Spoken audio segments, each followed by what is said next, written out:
When I first took the night shift at the gas station, it felt like a lucky break. I'd been out of work for almost 3 months, and the only thing this place required was a pulse and a clean record. I didn't care that it was 40 minutes out of town or that no one else wanted the job. It paid steady, and that was all that mattered. The gas station sat on the edge of Highway 22, a long, cracked stretch of road cutting through forest and swamp. The nearest town was 15 miles away. Most nights, not a single car would pass for hours. The silence out there wasn't peaceful. It was the kind that made you aware of your own breathing.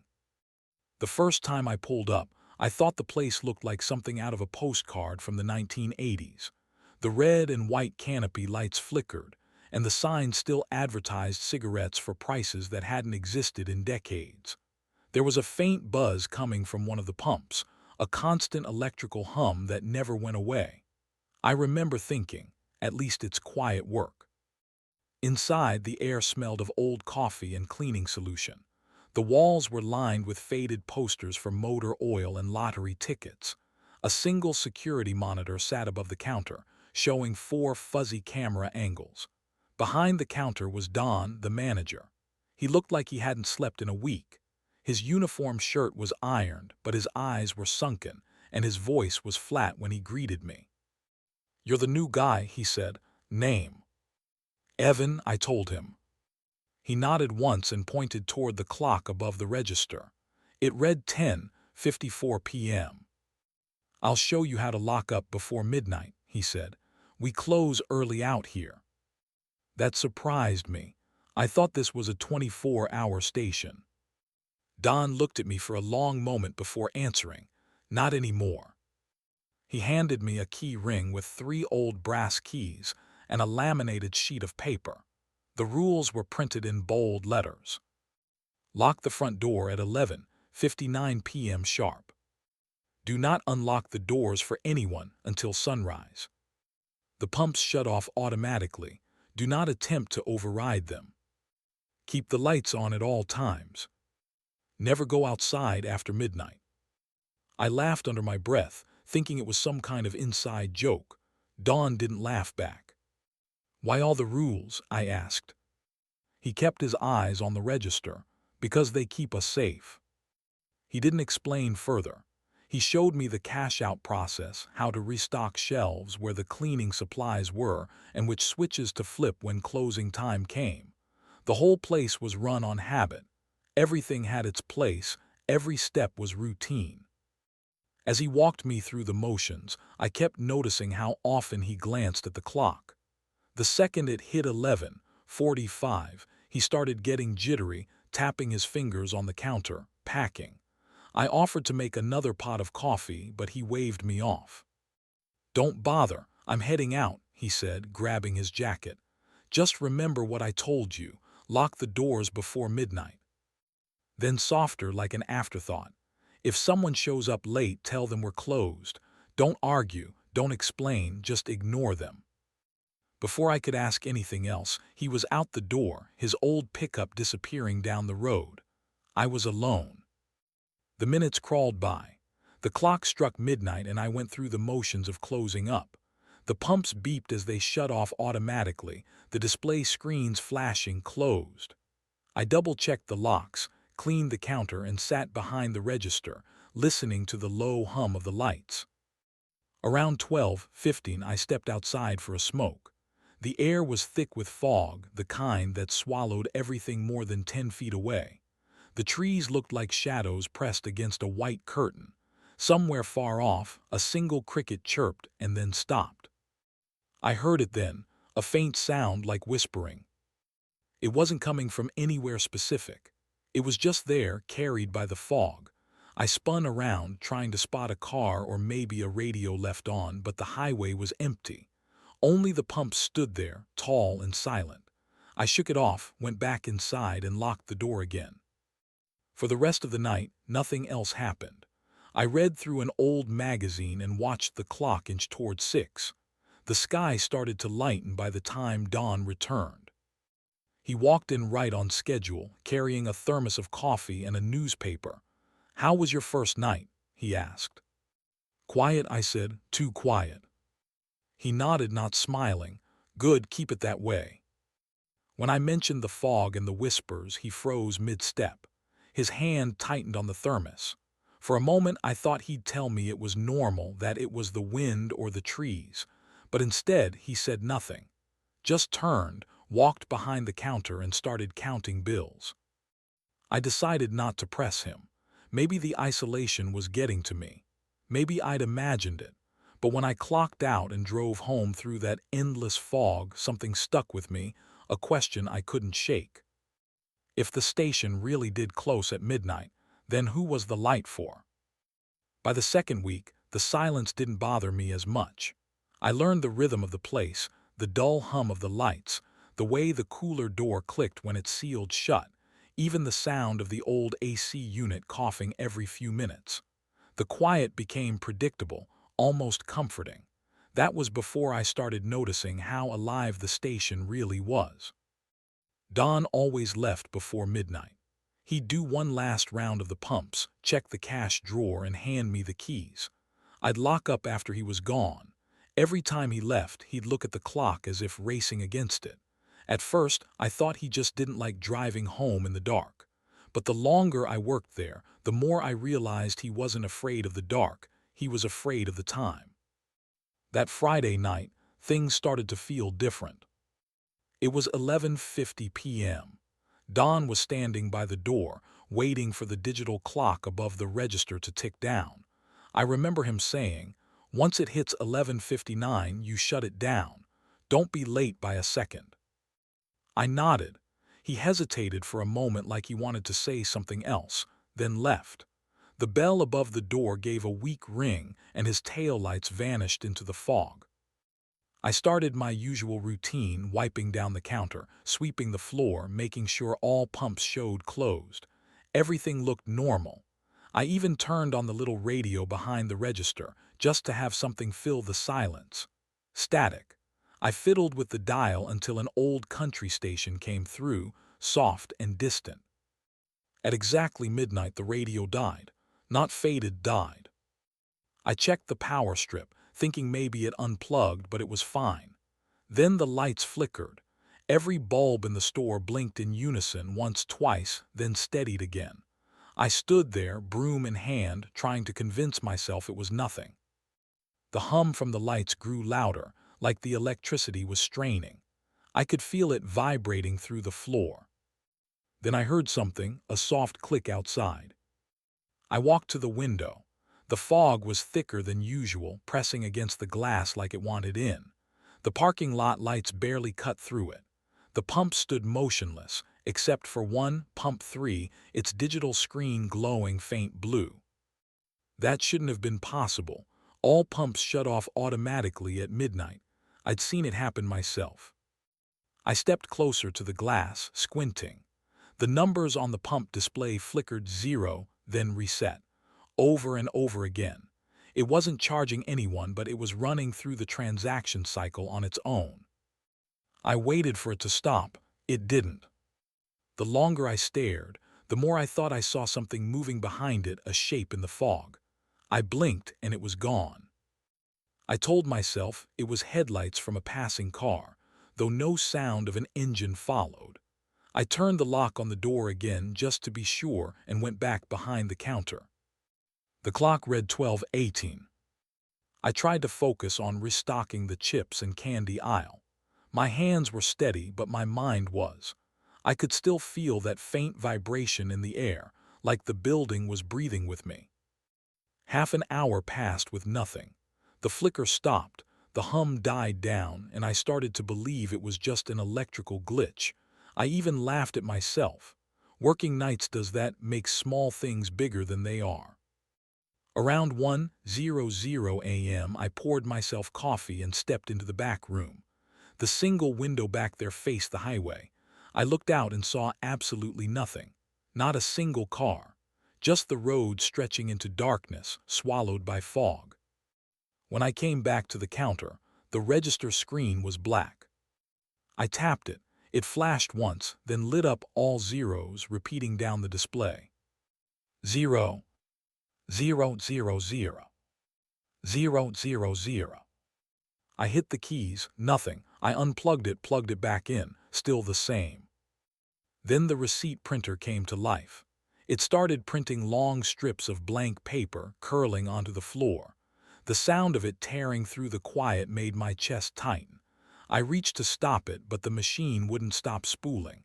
I yanked the plug from the wall. Silence again. I stood there, waiting for my heart to slow down. When I looked up, I saw my reflection in the front glass. Behind me, faint and distorted, there was another shape, someone standing by the door. I spun around. Nothing. The fog pressed against the glass like before, the condensation forming streaks that looked like fingers dragged downward. I decided to call Don. He didn't answer. I left a message, told him about the lights, the register, the pump glitching out. My voice sounded calm, but my hands were shaking. When I hung up, the clock read 1:43. That was when the humming started again. This time deeper, like it was coming from below the floor. The tiles vibrated under my shoes. The lights dimmed one by one, like something was drawing power away. Then it stopped. Just like that. The silence afterward was worse. I forced myself to do one last check before sunrise. When I stepped outside, the fog swallowed me whole. It was thick enough that I couldn't see the end of the lot. My flashlight beam just bounced off the mist. All the pumps were dark again except pump 3. The display was frozen at 0, but the handle was slightly out of place as if someone had just used it. The ground beneath was wet. I crouched down and touched it. Cold. Not water, gasoline. That's when I smelled it. The air reeked of fuel and something else, faint but unmistakable, burned hair. I backed away and went inside, locking the door behind me. The clock said 4:12. I sat there until dawn, staring at the security monitors. The screens showed static now and then, but one frame caught my eye, pump 3 again. For a single second I thought I saw movement, a person maybe. Then static wiped it out. When Don arrived that morning, I told him about everything. The lights, the hum, the pump, the register. He listened quietly, set his coffee on the counter and said, "You stayed after midnight again, didn't you?" I nodded. He sighed, heavy and tired. "Don't do that again." I asked what was happening. He only said, "The system isn't the problem, midnight is." Before leaving, he looked out toward pump 3, muttering something I couldn't make out. For the first time, I saw his hand tremble. That was the night I stopped thinking of the station as a quiet job. It wasn't quiet at all. It was listening. The morning after the second incident, Don called me into his office. The old man didn't look angry. He looked tired, the kind of tired that comes from carrying a secret for too long. He gestured for me to sit while he poured coffee into 2 paper cups. "You stayed late again," he said. It wasn't a question. I nodded, only by a little. I thought it'd be fine. He stirred his cup slowly, staring into it like he could see something moving inside. "You think these rules are for show?" I didn't answer. He leaned back, exhaling through his nose. "When the pumps shut off, that's it. You don't touch anything, you don't open the door, you don't even look outside." I waited for him to explain, but he didn't right away. The hum of the fridge filled the silence. Finally, he said, "The ones that come after midnight don't need gas." I laughed nervously, thinking he was joking again. "You mean like junkies, hitchhikers?" Don shook his head. "No, I mean people who aren't people anymore." He looked me dead in the eyes when he said it. I almost laughed again, but couldn't. "Years ago," he continued, "a couple stopped here around 12:30. Husband, wife, 2 kids. I wasn't working that night, but the kid, who was Mike, said they were desperate. Begged him to turn the pump back on. He did. Next morning, the car was found a mile up the road, engine running. No one inside." "What happened to them?" I asked. "No one knows. Doors were open, gas pump still in the tank." He rubbed his temples. "You stay late long enough, you'll see them too." The way he said it quietly, As if stating a fact made my stomach turn. After that talk, Don stopped being just my boss. He became something else, a man guarding a place that shouldn't exist. That night I almost quit, but rent was due and no one else was hearing. I told myself he was just getting in my head. Maybe this whole midnight rule was some local superstition meant to keep people cautious. Small towns had plenty of those. Still, when the shift came, I made sure to lock the door early. 11:58 p.m. on the dot. The lights buzzed overhead, and I caught myself checking the clock every few minutes. Around midnight, a car pulled in. A black sedan, old but clean. The headlights cut through the fog, slicing the lot in white. I could see a man inside alone. He parked near pump 3 and stepped out, looking confused when the pump didn't activate. He walked to the door, trying the handle. Locked. He gestured through the glass for me to come closer. I shook my head and pointed to the closed sign. He frowned, mouthing something I couldn't hear. Then he smiled. Not the kind of smile you return. It was wide, stretched too far, wrong somehow. He pressed his hand against the glass, palm flat. That sound, that wet sound of skin sticking to glass, made every hair on my arms rise. Please, he mouthed again. I backed away from the counter. His smile didn't move. The fog outside began to thicken around his legs like it was wrapping him up. He started knocking, slow, steady, rhythmic. I told myself not to look. Don's voice echoed in my head. Don't open the door. Don't even look outside. I went into the back room, trying to block out the sound. The knocks followed, softer now, almost gentle. Then silence. When I came out 5 minutes later, the car was gone. No tire marks, no footprints. Only the faint smell of gasoline in the air. I didn't sleep that day. I sat in my apartment with every light on, trying to convince myself I hadn't imagined it. The next evening, I brought it up again. Don listened without interrupting. When I was done, he sighed, rubbing the bridge of his nose. They come when someone stays late, he said quietly.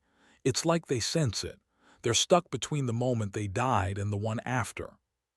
I stared at him, not sure what to say. You really believe that? I don't have to believe it, I've seen it. He pulled a key from his pocket, an old, rusted thing with a red tag attached. He slid it across the counter toward me.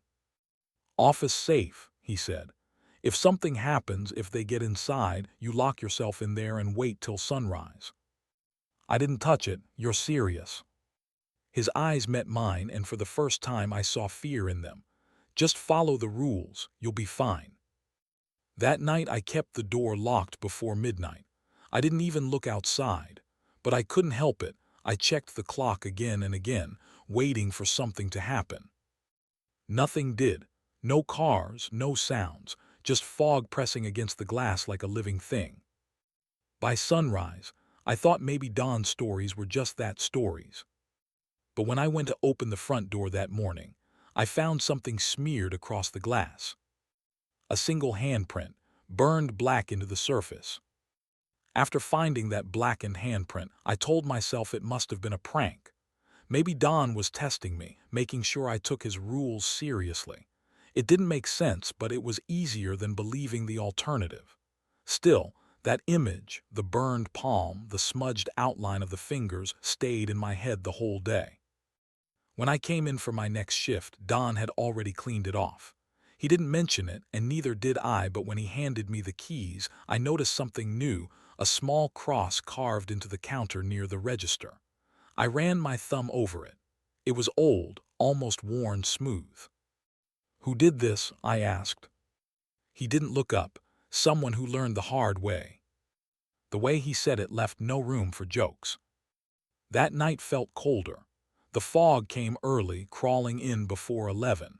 I kept glancing at the windows, half expecting to see another figure in the mist. Every sound in the building, the buzzing lights, the freezer's click made me jump. At 11:45, Don left like usual, his old pickup rumbling down the road until the sound faded into nothing. I was alone again. I turned off the radio. I didn't want to hear the static and started counting the drawer. Outside, the fog thickened until I could barely see the first pump. The canopy lights flickered, casting long, jerky shadows on the pavement. I tried to focus on my routine. Check the cooler, sweep the aisles, restock the snacks, normal things. It was just after midnight when I heard the knock. A single tap on the glass. Then another. At first I thought it was the building settling, the wind maybe, but then I saw him. A man stood outside by the door. He looked about 40, wearing a soaked denim jacket and jeans that clung to his legs. His hair was plastered to his forehead. His hands trembled as he knocked again. I froze. He gestured toward the pumps, shouting something I couldn't hear. I pointed to the closed sign, mouthing, "We're closed."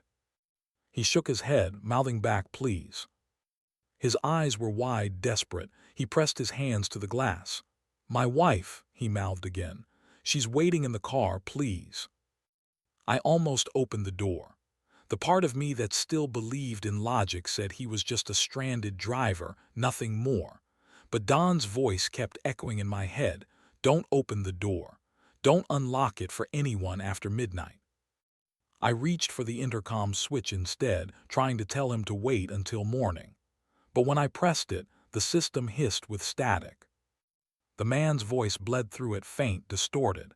"She's cold, please, she's still in there." Then the line went dead.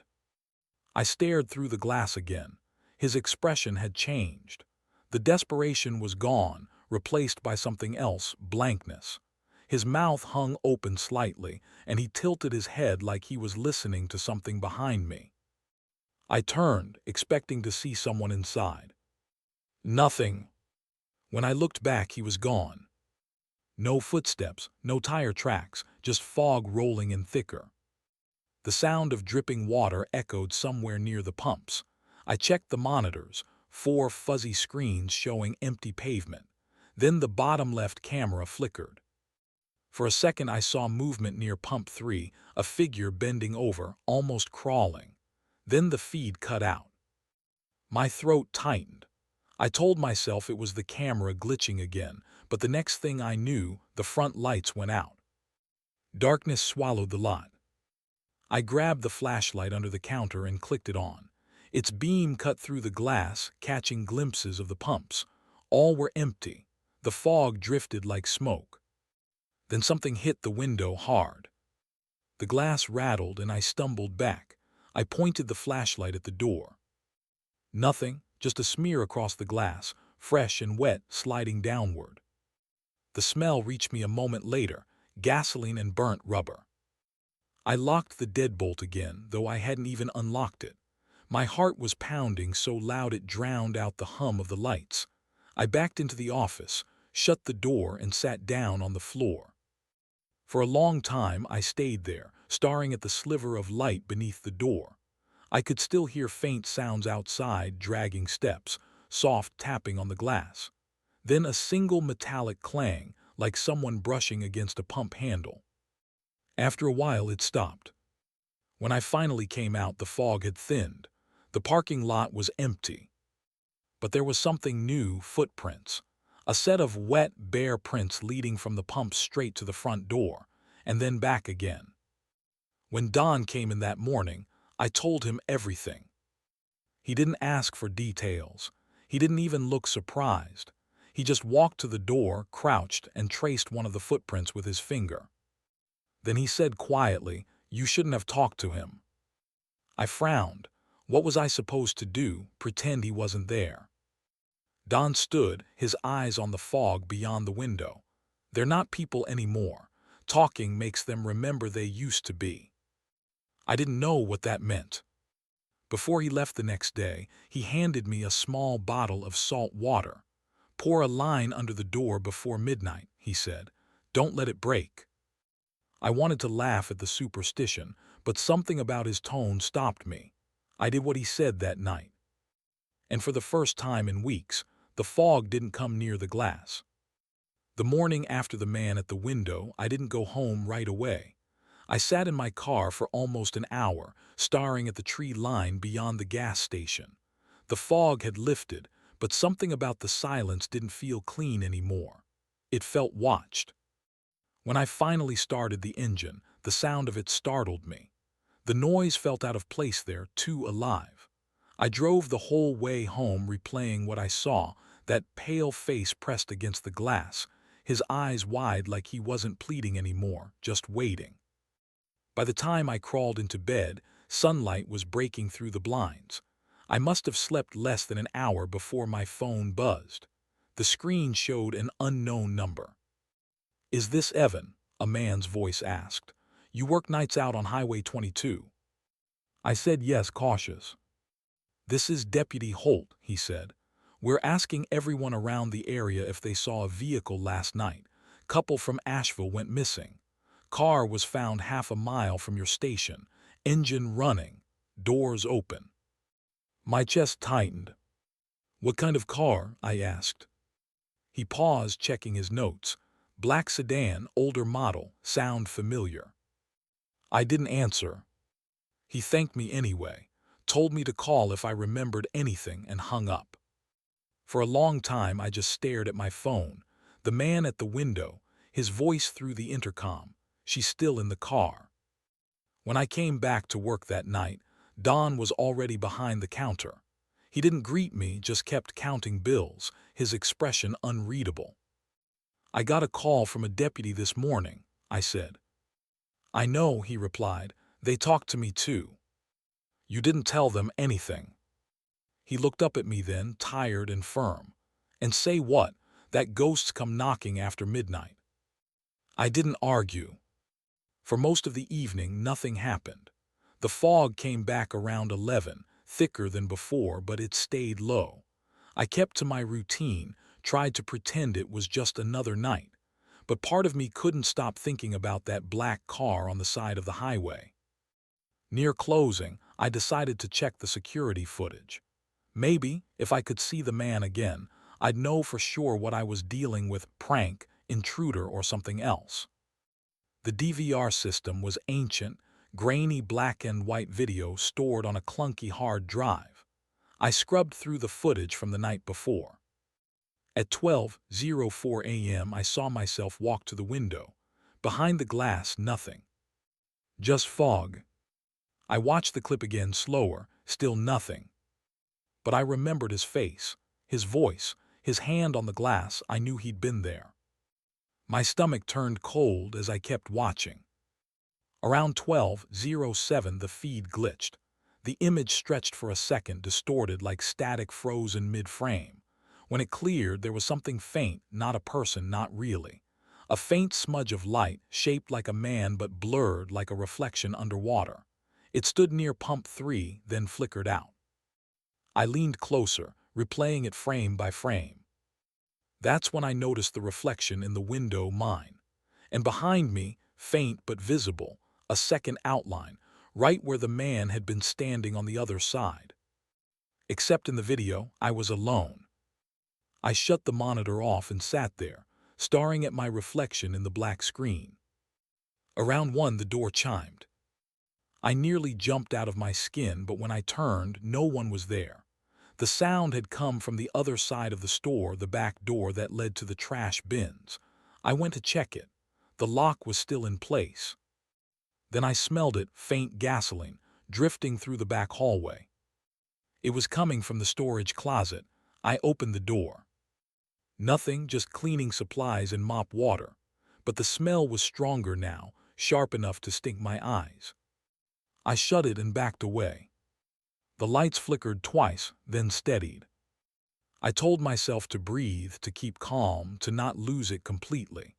I poured a cup of coffee, set it on the counter, and tried to think about anything else. That's when I noticed it on the glass again, the smear. Not a handprint this time. Words. Written backward from the outside. "Still here." I dropped the cup. It shattered across the floor, coffee splattering against the cooler door. I didn't go outside, I couldn't. Instead, I waited for the sun. Every time the lights flickered, I gripped the counter tighter, counting minutes under my breath. When Don arrived, I was still standing there. He didn't ask what happened. He saw the words on the window and just sighed, rubbing a tired hand over his face. "They don't usually write," he said softly. He must have really wanted to be seen. I asked him if the couple in the car, the missing people, had been found. He didn't look up from his keys when he said, "No, they never find them." That morning, I helped him wipe the glass clean, scrubbing until my hands hurt.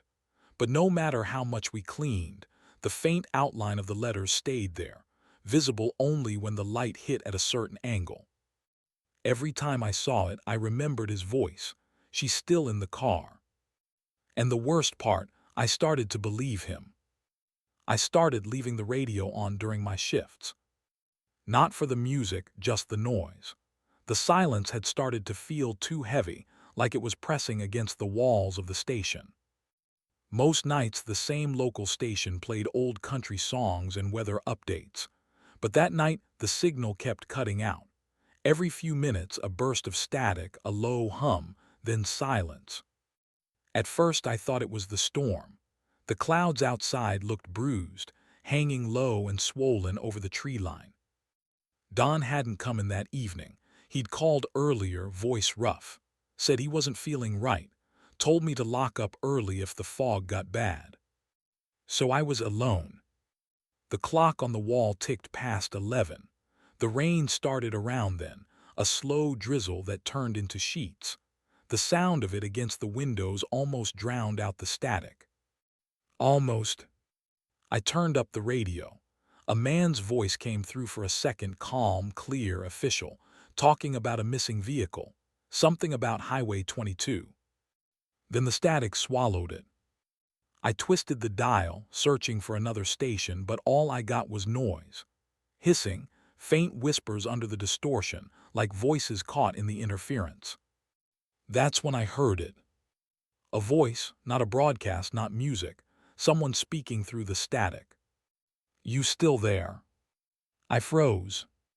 The voice was weak, distant, like it was coming from underwater. I leaned closer. "Car can't get out." I turned the volume up until it squealed. My heart was pounding now. "Hello," I said out loud before I could stop myself. "Who is this?" The speaker crackled violently, the sound cutting in and out. Then, clear for 1 second, a whisper that didn't sound human anymore. "Don't open the door." Then silence. I backed away from the counter. The rain was still hammering the windows, but through it I thought I heard something else, a faint tapping from outside near the pumps. I turned off the radio, the static stopped, the tapping didn't. I grabbed the flashlight from under the register and stepped to the window. At first I didn't see anything, just rain and fog. Then the beam of light caught movement, a figure standing beside pump 3. My stomach dropped. He wasn't moving, just standing there facing the station. Same height, same build. The man from the night before. I switched on the intercom, my voice shaking. "We're closed." No response. He turned his head slightly, like he was listening to something. Then, slowly, he reached toward the pump. The nozzle was still hanging from the last shift. I hadn't put it back. He grabbed it, lifted it, and started filling an invisible car. There was no vehicle there, just him and the sound of liquid splashing against concrete. I ran to the back office and grabbed the phone, dialed the sheriff's department. The line connected, but all I heard was the same static from the radio. "Can't get out." The same voice. I hung up, slammed the receiver down, and turned back toward the window. The man was gone. Only the pump still hung loose, dripping fuel. I waited until the rain eased, then went outside with a flashlight. The ground was soaked, mud and puddles everywhere, but the fuel shimmered on the surface, rainbow streaks glowing under the light. That's when I saw them, footprints. Bare, deep in the mud, leading away from the pump and into the woods behind the station. I followed them a few steps before I realized something was off. They didn't start at the pump. They started a few feet away, as if someone had appeared there already mid-step. I went back inside and locked every door. For the rest of the night, I sat behind the counter staring at the radio. The static didn't return, just silence thick and patient. When the morning light came through the windows, I almost convinced myself it was another hallucination, some trick of exhaustion. But when Don came in, I told him anyway. He didn't seem surprised. He just rubbed his temples and said, "You heard them. Once they know your voice, they find ways back in." "What are they?" I asked. He looked toward the woods. "Not what," he said quietly, "who." Then he walked past me, went straight to the radio, and unplugged it from the wall. The day after the radio incident, Don didn't show up again. No call this time, no message. The morning guy, Rick, told me Don had been taking a few days off. That didn't sound like Don. He never took time off. Rick didn't notice the smell when he came in, the faint, oily scent of gasoline that clung to the walls. He didn't notice how the back hallway lights flickered every few seconds, or how the cooler hummed louder than usual. But I did. Every sound felt alive now, watching me. By midnight, the fog rolled back in, thick and slow. The headlights from the highway disappeared behind it. I felt like the only person left in the world. That's when the register beeped, an error message flashing across the screen. Connection lost. I tried restarting it, but the buttons were unresponsive. The display froze, and then the lights in the station flickered off. Darkness. The only sound was the low buzz of the emergency light over the cooler. I reached for my flashlight and went to check the breaker panel in the back. The hallway felt longer than usual, like it stretched farther than the building should have allowed. When I reached the electrical panel, the metal door was hanging open.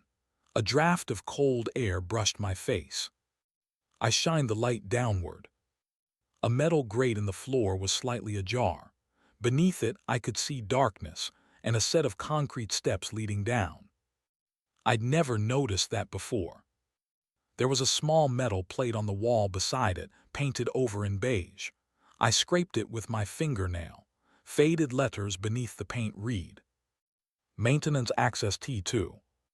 I crouched, lifted the grate, and shined the flashlight down. The steps descended into a narrow corridor. Damp concrete walls, old pipes, the smell of earth and something else, something sour like stagnant water. I hesitated. Every part of me said not to go down there, but the power was out, and I needed to reset the main breaker. At least, that's what I told myself. The air grew colder as I descended. My footsteps echoed uneven. Halfway down, the flashlight flickered. When I reached the bottom, I found a concrete tunnel stretching in both directions. To the left, the passage curved downward. To the right, it led toward a faint red glow, a single light bulb hanging from the ceiling, swinging slowly like someone had just brushed past it. I moved toward the light. The walls were wet, condensation dripping into small puddles. I could hear a faint hum ahead, mechanical, rhythmic. The tunnel opened into a small utility room. Rusted machinery lined one wall, and beside it, a metal door with a wired glass window. The red bulb hung over it, swaying gently. Through the glass, I saw movement. Something shifting in the dark. I froze. The flashlight beam shook in my hand. The movement stopped. For a moment, I thought maybe it was my reflection. But then, from the other side of the glass, a faint breathing sound. Slow, wet. I took a step closer. The breathing quickened, almost excited. Then a hand slammed against the window, pale, dripping, fingers leaving streaks on the glass. I stumbled back, hitting the pipe behind me. The bulb above me flickered once, twice, then it went out. The darkness was total. I scrambled for the steps, slipping on the damp floor, my flashlight barely working.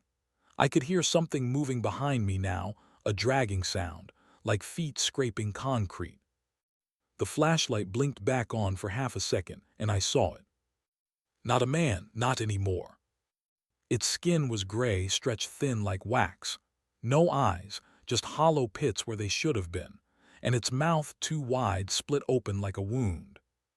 It reached toward me. I bolted up the stairs, slammed the grate shut, and threw my weight on it.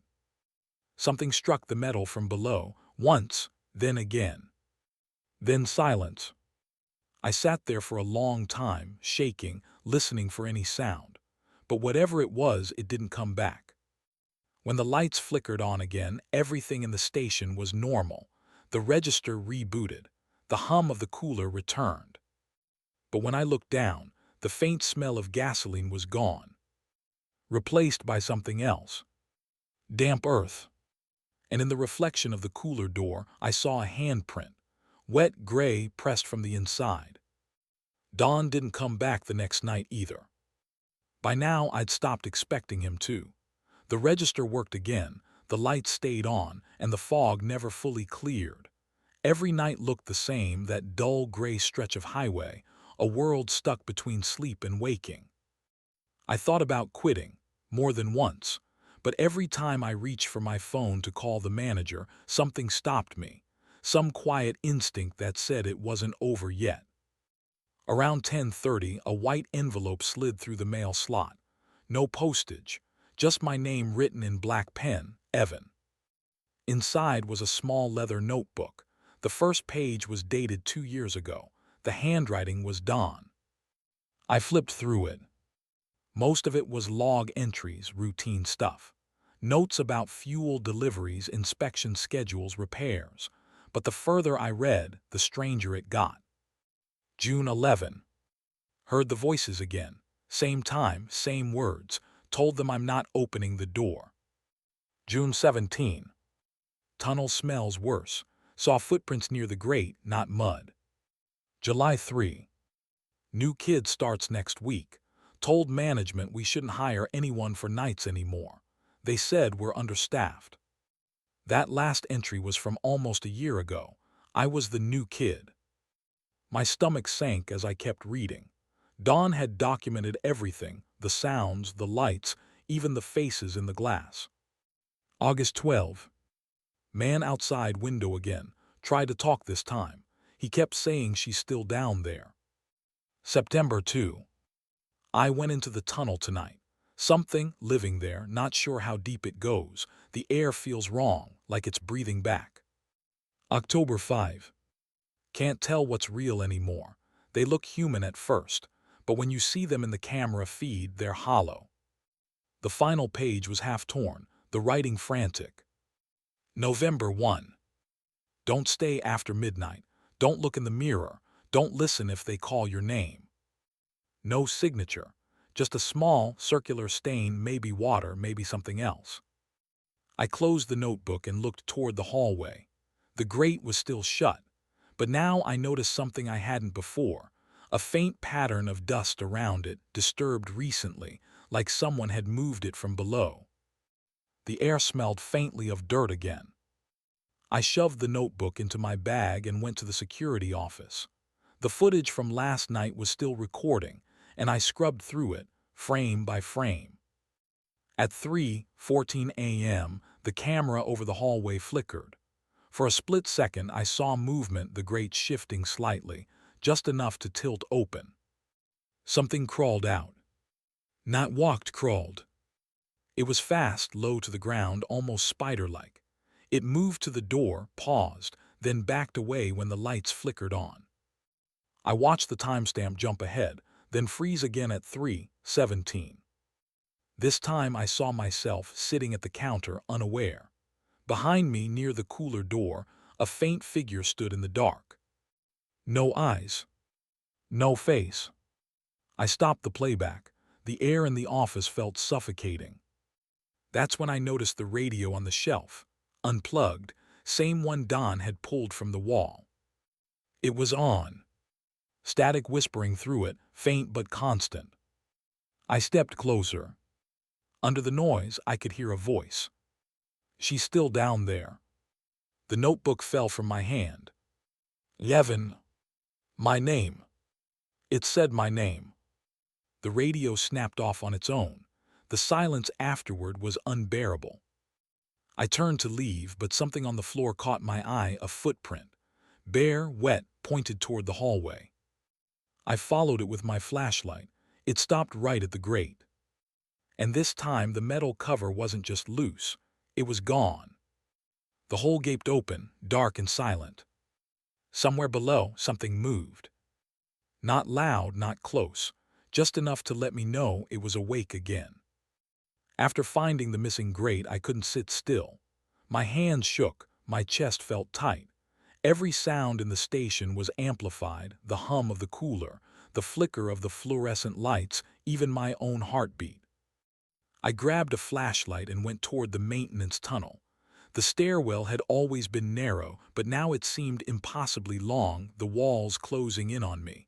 I kept telling myself I was just checking the wiring. That's all, nothing more. At the bottom, the air hit me cold and damp. It smelled of earth, rust, and something else, something faintly metallic. My flashlight beam cut across the corridor. The walls were streaked with moisture, the pipes overhead rattling with their own rhythm. Then I heard it. A low, almost imperceptible sound at first, a scraping, like claws against concrete. I froze. The sound came from beneath me, from somewhere deeper in the tunnel. It wasn't just movement, it was deliberate, patient, listening, waiting. I swallowed hard, trying to keep my voice steady. Hello. Nothing. I stepped closer to the edge where the grate had been. My flashlight fell across the floor. Footprints. Bare, gray, smeared in the damp concrete. They started at the base of the steps and led deeper into the tunnel. The scraping continued, growing louder. A rhythm now, like it was packing, circling me. I gripped the flashlight tighter. The beam shook in my hand. Something scuttled in the corner of my vision. I swung the light. Nothing. The sound came again. A dragging, wet noise, then a faint whisper. Yevon. I stumbled backward, nearly falling down the stairs. The tunnel swallowed the sound of my heavy breathing. I told myself to calm down. Just wiring, just maintenance. Nothing alive down here. But then I heard it again, clearer this time. Scraping, dragging, and beneath it, wet, labored breathing. I looked down the tunnel. A shadow moved low and fast, too fast for a person. It stopped abruptly at a pipe, then rose slightly. Something tall, thin, its head cocked to the side. I could see its mouth gaping, silent, hollow pits where eyes should have been. I froze. The sound beneath the floor intensified, a rhythmic pounding now, as if something massive was shifting beneath the concrete. The walls vibrated slightly. I stumbled backward toward the stairs. My flashlight flickered, went out. Darkness. In the black, I could hear it moving, slow, deliberate, beneath me, beside me, all around me. I grabbed a loose pipe from the corner, swinging it blindly. Something hissed, wet, sharp. The sound echoed like a scream through the concrete corridors. Then the lights upstairs flickered. Sunlight? No. The emergency lights buzzed on above me in the office. I scrambled up the stairs, throwing myself through the great opening. My hands scraped raw on the metal edges. The station was empty, silent. The pumps outside swayed in the fog. The air was still, almost peaceful, but the smell was gone, replaced by the faint coppery tang of blood or maybe rust. I leaned against the counter, shaking, trying to catch my breath. The radio on the shelf crackled one last time, static, faint whispering. Still beneath. The station was quiet again, too quiet. I realized then that the tunnel wasn't just a utility access. It was a passage, a home, and whatever lived beneath the floor could come back up whenever it wanted. That night I didn't sleep. I watched the clock, listened to the pumps, checked every corner of the station at least 3 times before the sun came up. When dawn arrived that morning, he didn't ask any questions. He only looked at me, eyes tired, and muttered, "You went down there." I didn't answer, I only nodded. He shook his head and said quietly, "Never again. You have no idea what's down there. and now it knows you. After the tunnel incident, I couldn't shake the feeling of being watched. Every night the fog rolled in earlier, thicker than before. The lights from the pump struggled to cut through it, leaving the lot in a gray haze. I started locking myself behind the counter, refusing to check outside, refusing to acknowledge any movement. That night the fog pressed against the glass like it had weight. Every shadow seemed to stretch unnaturally. I tried to focus on the routine, restocking chips, wiping the counters, counting the drawer, but my mind kept drifting to the tunnel below. Around 12:15, I heard the soft chime of the door. No one was there. I scanned the lot with the flashlight. Fog so dense it was almost solid. Then I saw them, shapes at the edge of visibility. Figures. 3 of them standing near pump 3, motionless. The first figure looked like a man, thin, drenched, clothes clinging to his body. But the face, I couldn't see it. Not clearly, only a pale blur where features should have been. The second was smaller, a child maybe 9 or 10, barefoot standing stiffly staring at the store. The third was tall, impossibly thin, head cocked to the side, mouth opening and closing slowly, silent. I froze, my flashlight trembled in my hands. The figures didn't move, but somehow I knew they were aware of me. Then I noticed something else. Their reflections in the glass weren't right. They shimmered like water disturbed by a stone. I wanted to speak, to call out, but my voice caught in my throat. A soft tap came from the window, then another. The child's small hand pressed against the glass, smudged pale streaks. The man's figure moved slightly, just enough to make the shadows stretch across the fog. I backed away, but my eyes never left them. The tall figure raised a hand, slow, deliberate, pointing toward the front door. I told myself not to open it. Don's warning echoed, "Don't. After midnight, not a word, not a look." Then the child's face pressed against the glass, pale, wet, almost translucent. Its eyes were hollow. The man whispered through the static of my own mind, "She's waiting." I stumbled backward toward the back room, hands shaking, flashlight beams swinging wildly. Every movement seemed to make the figures sway in the fog, following me without moving their legs. I grabbed the salt water Don had given me and dashed to the front door. Pouring a line across the threshold, the figures recoiled slightly. The fog seemed to press against the line and pull back. I didn't wait. I ran to the back office, locking the door behind me. The figures outside didn't disappear. I could see them, faint through the glass, standing still, watching. Then I heard it, the faintest scrape from the floor, beneath the tiles from the tunnel. The figures didn't need to move to terrify me. They only needed to exist, waiting. And I realized that even with the salt, even with the locked doors, I wasn't safe. I sat there until the sun rose, every muscle tense, flashlight in hand. The fog thinned, and when I finally looked outside, the lot was empty. But the handprints remained on the glass, smudged, gray, wet, pressed from the outside. When Don arrived, I told him everything. He didn't speak for a long time, just stared at the window. Then he muttered quietly, "They know you now. They've seen your fear. It makes them bolder." I didn't sleep that day or the next. Every time I closed my eyes, I saw the fog and the shapes, standing at the edge of reality, waiting for midnight. That morning, the sun barely broke through the heavy clouds. I hadn't slept more than a couple of hours. Every time I closed my eyes, I saw the figures in the fog, the hollow eyes, the child's pale hand pressed to the glass. When I arrived at the station, the first thing I noticed was the counter. A single receipt lay there, crisp and burned at the edges, curling slightly as if it had been scorched by an invisible flame. The receipt was for a gas purchase, black sedan, pump 3, timestamp 12:17 a.m. That night, my shift. I didn't remember anyone paying. The ink on the receipt was smeared. The amount written was blank, but the signature line had something scrawled across it, a word barely legible, still. I froze. The letters seemed to pulse slightly under the fluorescent light. I picked it up and the smell hit me immediately. Smoke, charred paper, something sweet underneath it, almost like burnt sugar but wrong, chemical, metallic. Then I noticed the temperature. The paper was warm, not burned by fire but alive somehow. I dropped it. The air in the store shifted. The hum of the cooler grew louder, vibrating against the shelves.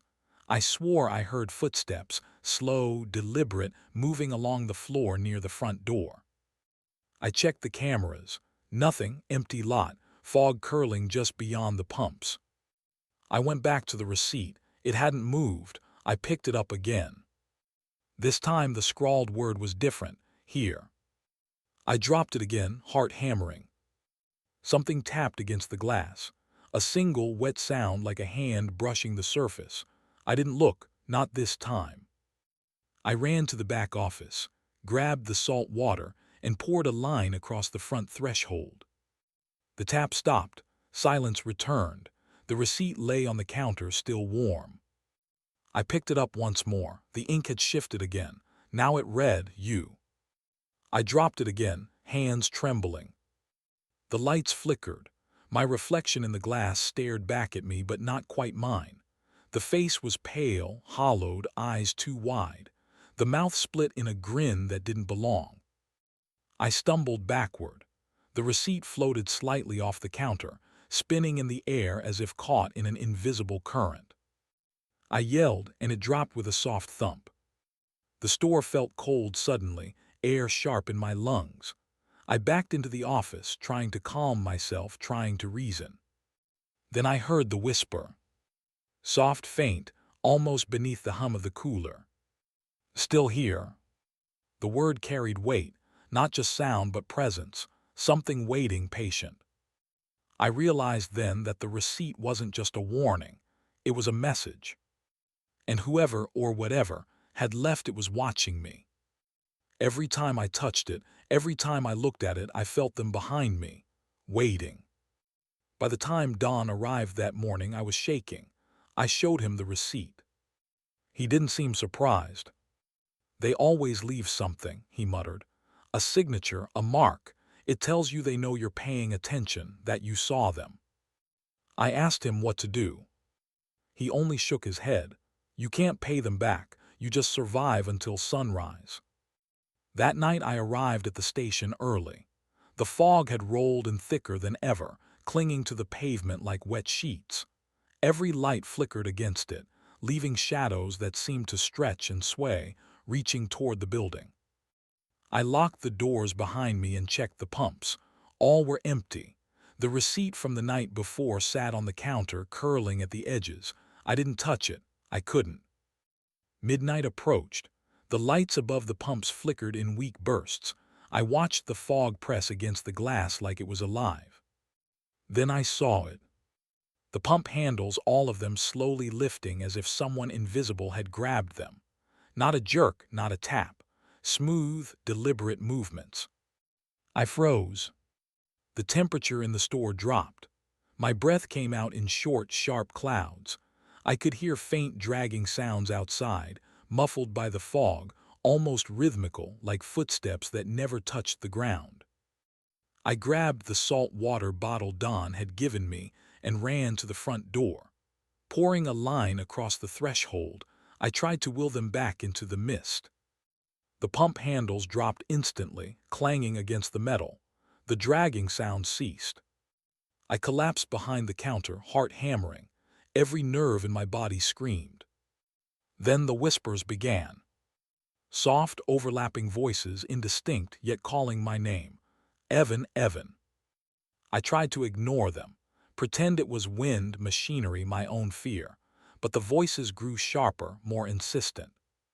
One voice, clearer than the rest, repeated, "She's waiting." I realized it wasn't just a warning. It wasn't a prank. They had come for someone, the same way they had come before. The fog swirled at the edge of the lot, forming shapes human, almost real but wrong. The tall figure, the child, the man. Hollow eyes, split mouths, faces I could never forget.